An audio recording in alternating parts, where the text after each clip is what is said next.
So how I see it is that the idea of even politics, because that's kind of like the last string that's holding all this shit together, holding the suit together, and they're trying to make God a byproduct of what their offerings are, you know, and it's that's not the case. Um, Again, it's like the last thread in the suit, for evil to try and convince us that there is no God, there is no good, there's no evil either.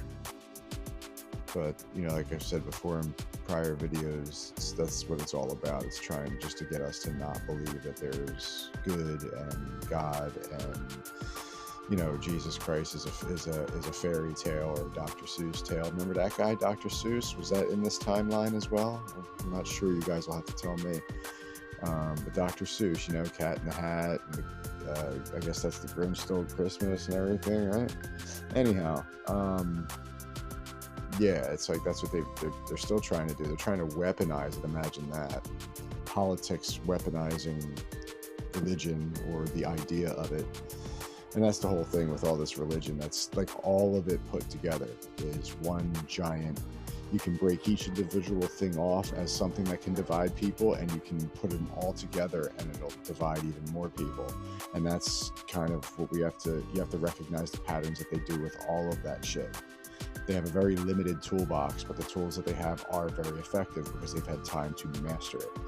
And that's the reason why we find ourselves, like I just watched a guy talking about, I remember when I was growing up, the Republicans were this way and Democrats were this way. I remember in the timeline that I came from is that you wanted to be Democrat, not only because of the area that we lived in was predominantly Democrat, but from what I remember is the Republicans were always the ones that were greedy, money hungry, just corporate driven individuals, bottom line driven individuals. And somewhere that changed, and then the Democrats just became totally grimy and underhanded.